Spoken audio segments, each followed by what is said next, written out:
Welcome to Week in One, where we take a look at news that made headlines this week. I'm Masego Ratlaga. Let's get into it. Energy regulator NERSA has given Eskom the go-ahead for another electricity tariff hike. Business Unity South Africa says the move will undermine economic recovery efforts. At the same time, the Minerals Council South Africa says the mining industry will be harmed. Electricity tariffs are set to go up by 9.4%. ENCA's John Bailey has the story. The increases are far below Eskom's application for double-digit tariff hikes. NERSA had received 119,000 written comments from business, labour and civil society opposing higher electricity prices.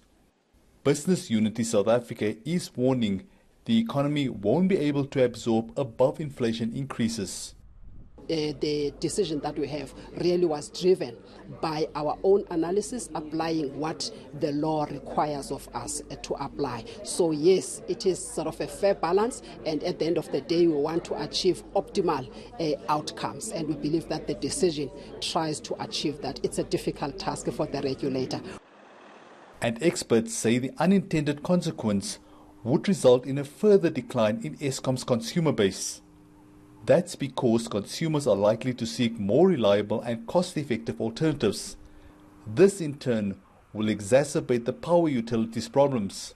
Some say consumers are now paying the price for mismanagement at Eskom. You and I are paying for the corruption at Eskom on a daily basis, on a weekly basis, and the quantum is double the rate of inflation. I don't get an increase the rate, double the rate of inflation. I don't think the rest of South Africa does. And I don't know how we can afford paying so much more for electricity, which is a basic input, when the price is already more than 100% what it should have been if there was no corruption. The Minerals Council warns the energy-intensive mining industry could shed 150,000 jobs because of these tariff increases. John Bailey, Pretoria. Political parties have spoken out on the decision to nationalize the South African Reserve Bank. President Cyril Ramaphosa told the National Assembly that the central bank needs to be owned by the people. The ANC and EFF both welcome the decision. They believe the bank's independence won't be jeopardized. But the Democratic Alliance is not convinced. The parties were part of a panel discussion on Tonight with Jane Dutton. It's an ANC resolution from the conference that the central bank need to be publicly owned, and it's a resolution because it's necessary for the national bank or the central bank to be publicly owned. It's something which is happening all over the world. It's a debate that is happening every part of the world. Even in Britain, they've nationalized the central bank. It's not something which is done by mad people. It's something which it does happen. Affect the independence. It doesn't affect the independence of the Reserve Bank. We've got various institutions in this country which are owned by the state or publicly owned, but they remain independent. Like the Public Protector remains independent, Chapter 9 institutions. There are various institutions that we have which are independent, but the public purse funds them, the public purse or the public owns them. So the fact that an institution is owned by the state, it does not compromise its independence.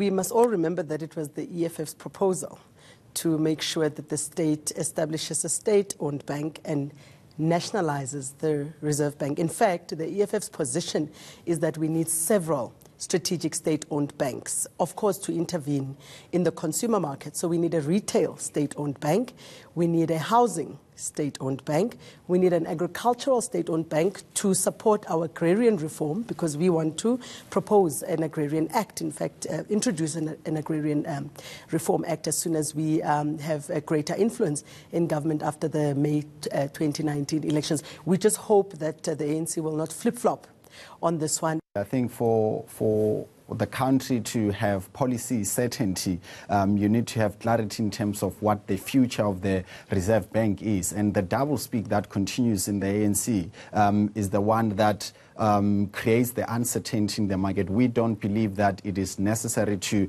nationalize the South African Reserve Bank. We believe that its independence, it's quite important in making sure that you still separate that distinction between the Reserve Bank and any potential political influence that might happen as a result of nationalization. But most importantly, to make sure that for the economic prosperity of the country, to provide clarity to market forces, we absolutely need the independence of the Reserve Bank. And for Mr. Lamula to indicate that the Minister of Finance isn't against it, I mean, this is the kind of double speak that the ANC does. The ANC in government says one thing, the ANC out of government contradicts what the government says. Foreign nationals must start paying for health services in Gauteng. That's the call from Premier David Makhura. He's not mincing his words, saying many foreigners are guilty of crime. ENCA's Dimakatso Tugwana has the details. Some South Africans have long been complaining about foreign nationals unduly benefiting from services like health at the expense of locals. The country's public healthcare facilities are struggling to cope. The Gauteng government is now saying other countries must pay up when their citizens use the province's hospitals. Some of these countries are just running as if they are not governments, because everything's, think of Lesotho, think of Swaziland, think of Zimbabwe, think of Mozambique. You have governments there, but their citizens almost get everything in South Africa. If someone is ill, arrives at a hospital, hospitals are about saving life. Health is about saving. You can't turn them back and say because they are Zimbabwean. But we must go back to the government of Zimbabwe and say we have treated so many citizens from your country in our facilities because you are not providing health care. You owe us this amount of money. That's something I really am determined we must do. Makhura implicated foreign nationals in crime, also insisting his comments aren't xenophobic. Specific nationalities of foreign nationals are involved in some specific crimes. Drugs, there's specific nationalities involved in drugs. Violent crimes and murders, including cash in transit heists, there's specific nationalities involved. How often do you find Nigerians involved in drugs? Do you know that? I know you citizens, when you know things, you keep quiet.